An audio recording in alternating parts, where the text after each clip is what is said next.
രാജ്യതലസ്ഥാനത്ത് cockroach പാർട്ടിയുടെ സമരം ശക്തമാകുന്നതിനിടെ പാർലമെന്റിലും NEET ചോദ്യപേപ്പർ ചോർച്ച ഉന്നയിക്കാൻ പ്രതിപക്ഷം ഒരുങ്ങുന്നു. ചോദ്യപേപ്പർ ചോർച്ചാ വിഷയം സഭ ചർച്ച ചെയ്യണമെന്നാവശ്യപ്പെട്ട് കെ.സി. വേണുഗോപാൽ അടിയന്തര പ്രമേയത്തിന് അവതരണാനുമതി തേടി. വിശദാംശങ്ങളുമായി ബി ബാലഗോപാൽ ചേരുന്നുണ്ട്. Balagopal, good morning. ഇപ്പോൾ ജന്തർ മന്ദറിലാണ് നിൽക്കുന്നതെന്നാണ് മനസ്സിലാക്കുന്നത്. അവിടെ സമരപ്പന്തലിൽ ആരൊക്കെയുണ്ട്? അഭിജിത്ത് ദീപ്കെ എത്തിയിട്ടുണ്ടോ? ഇന്ന് പ്രതിഷേധ പരിപാടികൾ എങ്ങനെയായിരിക്കും? മോത്തി, ഞാനിപ്പോൾ നിൽക്കുന്നത് ഈ ജന്തർ മന്ദറിലെ സമര പന്തലിലാണ്. നമുക്ക് ദൃശ്യങ്ങളിൽ കാണാം, അഭിജിത്ത് ദീപ്കെ ഈ സമരവേദിയിൽ എത്തിയിട്ടുണ്ടായിരുന്നു. അദ്ദേഹം ഇപ്പോൾ ഈ സമരവേദിയിൽ നിന്ന് പുറത്തേക്ക് പോകുന്ന ദൃശ്യങ്ങളാണ് നമുക്ക് കാണാൻ വേണ്ടി കഴിയുന്നത്. അഭിജിത്ത് ദീപ്കെ ഇന്ന് രാവിലെയാണ് അദ്ദേഹം വീണ്ടും ഈ സമരവേദിയിൽ എത്തിയിരുന്നത്. തുടർന്ന് അദ്ദേഹം ഇപ്പോൾ പുറത്തേക്ക്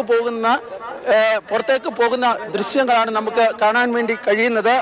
അദ്ദേഹം എങ്ങോട്ടേക്കാണ് പോകുന്നതെന്ന് വ്യക്തമല്ല. പക്ഷേ ഇന്ന് അദ്ദേഹം വീണ്ടും ഈ സമരം നടക്കുന്ന വേദിക്ക് ഈ പ്രവർത്തകർക്കിടയിലേക്ക് അഭിജിത്ത് ദീപ്കെ വരുന്ന തത്സമയ ദൃശ്യങ്ങളാണ് നമുക്ക് കാണാൻ വേണ്ടി കഴിയുന്നത്. പ്രവർത്തകർക്കൊപ്പം അഭിജിത്ത് ദീപ്കെ വരികയാണ്. ഈ സമരത്തിന് അഭിവാദ്യം അർപ്പിക്കുന്നതിനായി ഇവിടെ എത്തിയിട്ടുള്ള പ്രവർത്തകരോട് സംസാരിക്കുന്നതിനും ആശയവിനിമയം നടത്തുന്നതിനുമാണ് ദീപ്കെ ഇവിടെ ഇപ്പോൾ എത്തിയിരിക്കുന്നത്. നിരവധി ഈ കോക്രോച്ച് ജനതാ പാർട്ടി പ്രവർത്തകരും ഇവിടെ എത്തിച്ചേരുകയും ചെയ്തിട്ടുണ്ട്. എന്താണ് തുടർ സമര നടപടികൾ എന്നതുൾപ്പെടെയുള്ള കാര്യങ്ങളിൽ ദീപ്കെ അദ്ദേഹത്തിൻ്റെ നിലപാട് ഇതുവരെയും വ്യക്തമാക്കിയിട്ടില്ല. ഇതുമായി ബന്ധപ്പെട്ട ചർച്ചകൾ പുരോഗമിക്കുകയാണ്. ചർച്ചകൾക്ക് ശേഷം ഇക്കാര്യത്തിലുള്ള നിലപാട് അറിയിക്കാമെന്നാണ് അഭിജിത്ത് ദീപ്കെ ഇപ്പോൾ അറിയിക്കുകയും ചെയ്തിരിക്കുന്നത്.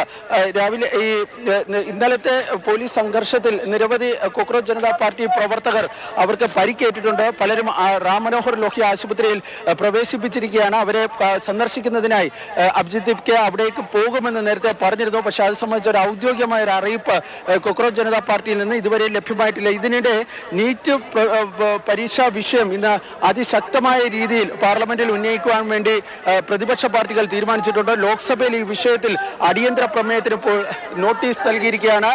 ഈ വളരെ കൃത്യമായ ഈ സഭാ നടപടികൾ നിർത്തിവെച്ച് ഈ വിഷയം ചർച്ച ചെയ്യണമെന്ന് ആവശ്യപ്പെട്ടുകൊണ്ട് കെ.സി. വേണുഗോപാലാണ് ലോക്സഭയിൽ ഇപ്പോൾ അടിയന്തര പ്രമേയത്തിന് നോട്ടീസ് നൽകിയിരിക്കുന്നത്. ഇന്ന് സഭയിൽ ഈ വിഷയം ശക്തമായി ഉന്നയിക്കുവാനാണ് പ്രതിപക്ഷ പാർട്ടികൾ തീരുമാനിച്ചിട്ടുള്ളത്.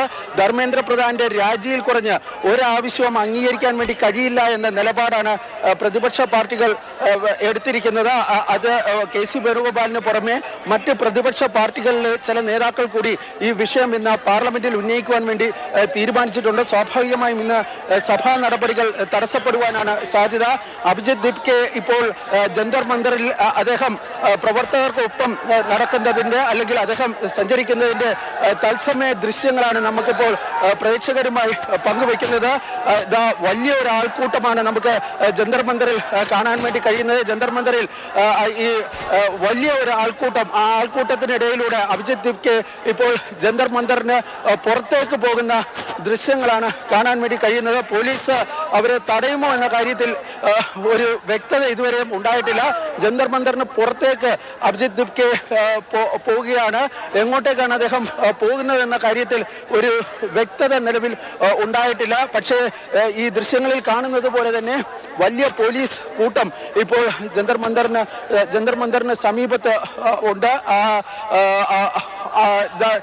അഭിജിത്ത് ദീപ്കെ പോലീസ് ഇപ്പോൾ അവിടെ തടഞ്ഞിരിക്കുന്നതിൻ്റെ ദൃശ്യങ്ങളാണ് നമുക്ക് ഇപ്പോൾ കാണാൻ വേണ്ടി കഴിയുന്നത്. അഭിജിത്ത് ദീപ്കെ പോലീസ് ഇപ്പോൾ തടഞ്ഞിരിക്കുകയാണ്. അദ്ദേഹത്തിന് ഇപ്പോൾ ഈ പ്രദേശത്ത് നിന്ന് പുറത്തേക്ക് പോകാൻ വേണ്ടി പോലീസ് അനുവദിക്കുന്നില്ല. എങ്ങോട്ടേക്കാണ് അഭിജിത്ത് ദീപ്കെ പോകുന്നത് എന്ന കാര്യത്തിലും ഒരു വ്യക്തതയില്ല. ഏതായാലും അഭിജിത്ത് ദീപ്കെ വളരെ പെട്ടെന്നായിരുന്നു ഈ സമരവേദിയിൽ നിന്ന് അദ്ദേഹം പുറത്തേക്ക് വരികയും തുടർന്ന് ജന്തർ മന്ദറിന് പുറത്തേക്ക് അദ്ദേഹം പോകാനുള്ള ശ്രമം നടത്തുകയുമൊക്കെ ചെയ്തിരുന്നത് നമുക്ക് കാണാം. വലിയ തോതിലുള്ള പോലീസ് സന്നാഹം, അത് ഒരു സംഘർഷത്തിലേക്ക് കാര്യങ്ങൾ നീങ്ങുമോ എന്ന കാര്യം വ്യക്തമല്ല. പക്ഷേ വലിയ തോതിലുള്ള ഒരു പോലീസ് സന്നാഹം ഇപ്പോൾ ജന്തർ മന്ദറിന് സമീപത്ത് ഇപ്പോൾ ഏർപ്പെടുത്തിയിട്ടുണ്ട്. പാർലമെന്റ് സ്ട്രീറ്റിന് സമീപത്തേക്കായിരുന്നു ദീപ്കെ പോകാൻ വേണ്ടി തയ്യാറെടുത്തിരുന്നത്. അദ്ദേഹത്തിനോടൊപ്പം തന്നെ CJP-യിലെ ചില നേതാക്കളും ഉണ്ടായിരുന്നു. അങ്ങനെ പോകാൻ വേണ്ടി തയ്യാറെടുത്തപ്പോഴായിരുന്നു ഇപ്പോൾ അവരെ ജന്തർ മന്ദറിന് പുറത്തു വെച്ചപ്പോൾ പോലീസ് തടഞ്ഞിരിക്കുന്നത്. ഈ അഭിജിത്ത് ദിപ്കെയും അതുപോലെ തന്നെ അശുതോഷ് റാങ്കയും ഉൾപ്പെടെയുള്ള അവർ അവിടെ ഉണ്ട്. പോലീസുമായി ഇപ്പോൾ ഈ ചർച്ച നടക്കുകയാണ്. എന്താണ് ആ ചർച്ച എന്നതിനെ സംബന്ധിച്ച് കൃത്യമായൊരു ധാരണയില്ല. കാരണം നമ്മളെ സംബന്ധിച്ചിടത്തോളം ആ പ്രദേശത്തേക്ക് അതിൻ്റെ അടുത്തേക്ക് പോകാൻ പോലീസ് സമ്മതിക്കില്ല. നമുക്ക് ബാരിക്കേഡിന് ഇപ്പുറത്ത് നിൽക്കാൻ മാത്രമാണ് നമുക്ക് കഴിയുക. ഏതായാലും ഈ ദൃശ്യങ്ങളിൽ കാണുന്നത് പോലെ തന്നെ അഭിജിത്ത് ദിപ്കെയും അതുപോലെ തന്നെ മറ്റ് കോക്രോച്ച് ജനതാ പാർട്ടിയുടെ പ്രവർത്തകരെയും പോലീസ് ജന്തർ മന്ദിറിന്റെ പുറത്തു വെച്ച് തടഞ്ഞിരിക്കുന്നതിന്റെ തത്സമയ ദൃശ്യങ്ങളാണ് നമുക്കിപ്പോൾ ഈ പ്രേക്ഷകരിൽ എത്തിക്കാൻ വേണ്ടി കഴിയുന്നത്. അഭിജിത്ത് ദിപ്കെ എങ്ങോട്ടേക്കാണ് പോകുന്നത് എന്നതിനെ സംബന്ധിച്ച് വ്യക്തമല്ല. പക്ഷേ അഭിജിത്ത് ദിപ്കെയും പോലീസും തമ്മിൽ ഇപ്പോഴും ചർച്ച തുടരുകയാണ്. മോത്തി.